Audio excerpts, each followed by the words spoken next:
Hey, it's Alex with Lover Fighter Writer, and in this video I'm going to show you exactly how you can create a customer avatar for your affiliate marketing business or for any other kind of online business. So first of all, what is a customer avatar? Well, a customer avatar can also be referred to as a client avatar if you are providing services for clients rather than selling products to customers. And it's basically a fictional representation of your actual ideal customer or client. So your customer avatar is not a real person, but you want to imagine them like a real person and treat them like a real person when you fill out this spreadsheet that I've created here. And now I really like spreadsheets because you can put a lot of information in them and look at it all at once. Like you can see, I've specifically designed this one so that you don't have to scroll. You can just look at it and see everything at once. So I really like that. But if you prefer writing things out longhand, or if you prefer putting things into a document like a Word document, you could just copy the questions and the other sections out of this spreadsheet, and you can write it out however you want. But after you do that, you might want to consider putting the information into the spreadsheet, just because it is a really easy way to look at it and a really easy way to share it with other people if you have a team. Now, I'm going to make this spreadsheet available to you absolutely for free. You don't even need to give me your email address or opt in or anything like that. I'm just going to put the link to this spreadsheet in the description of this video. So all you need to do is open the link, and you should see the spreadsheet, and you'll be in view only mode, and then you just need to come to File, make a copy, and I recommend just making a copy of it like this, and then anytime that you want to use it, then make another copy of it and name it business name customer avatar spreadsheet. So if you're doing it for your business, you would put your business name there. If you're doing it for a different business, you would put the other business's name there. And that way, if you make a copy of it and then you always make a copy of it before you use it, then that way you'll always have the original template, and you won't lose any of this structure or anything like that if you end up editing something. So I'm not going to go through and actually create a customer avatar live for you in this example, because to be honest, you should, with the amount of questions and the amount of sections that I have to fill out here, you really should spend at least an hour doing this. Ideally, to be honest, I would recommend spending about a week doing this. Like, work on it for 30 to 60 minutes a day for maybe a week, and really put a lot of thought into the answers and the information that you're filling out, because it's going to pay dividends in the future.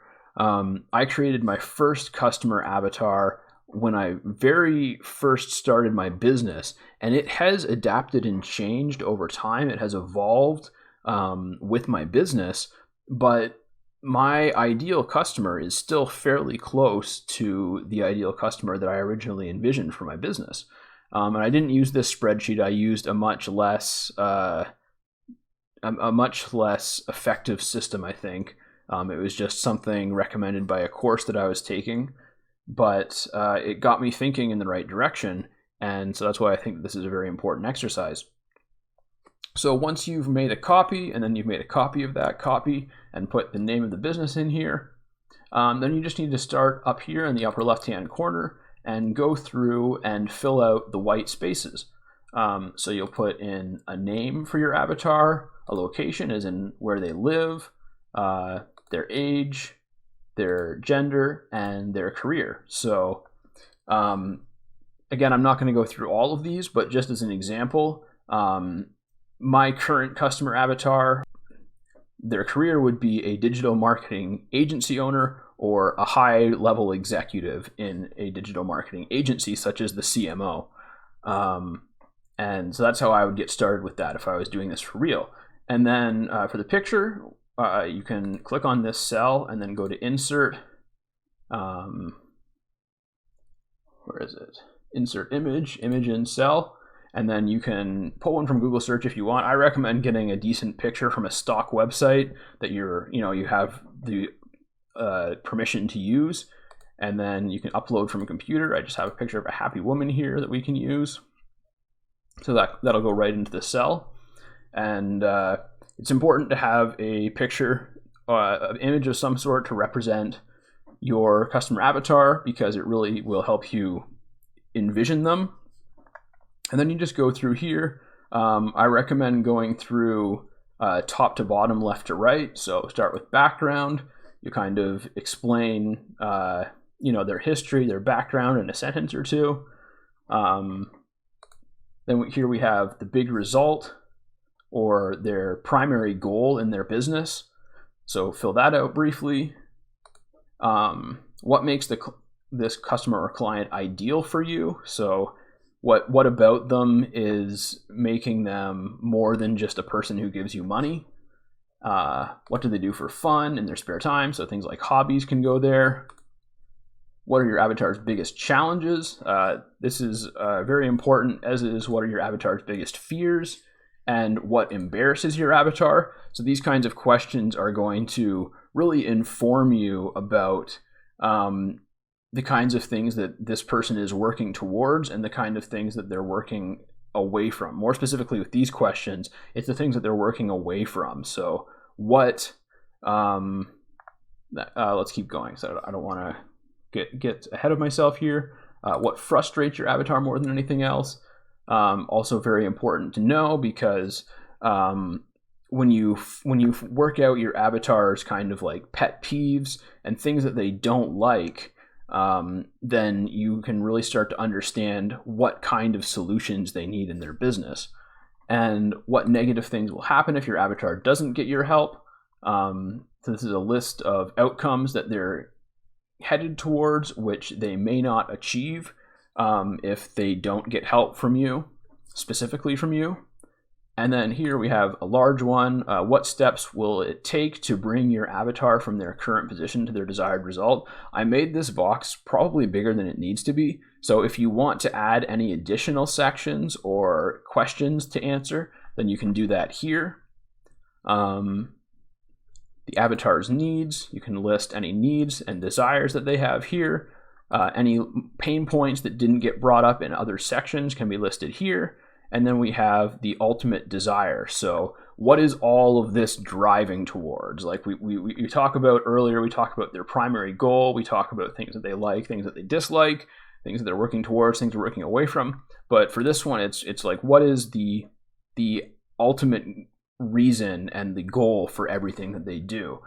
So obviously, this is why I recommend that you spend like a week answering all these questions and not try and do it all at once, because certainly you could sit down and do this in an hour or even in half an hour, but you're not going to be able to put as much thought into it that way. And if you do this a little bit a day, every day for a week, then it'll be in your mind, and you'll start, you'll have time and different opportunities in different places to think about it and to really get creative.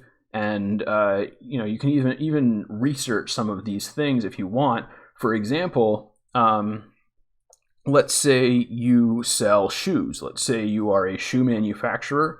You can go to Amazon, and you can go to other places that sell shoes online, and you can read people's comments in reviews. So like you can go to Amazon.com and search for the type of shoes that you're selling, or like a competitor, and then look at all of the reviews, both negative and positive, for a couple of different products. And that's going to give you an idea of things that your ideal customer likes and dislikes about existing products, things that they wish existing products have. That can be a real wealth of information. And there's other places that you can do research as well. Of course, it depends on what you're selling, what your niche is.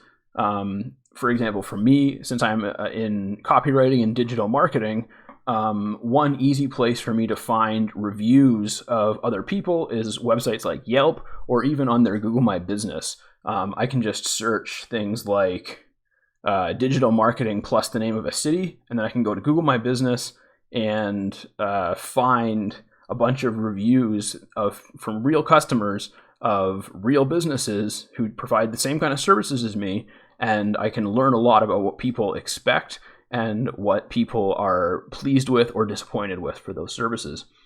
All right, so again, you can make a copy of this with the link in the description.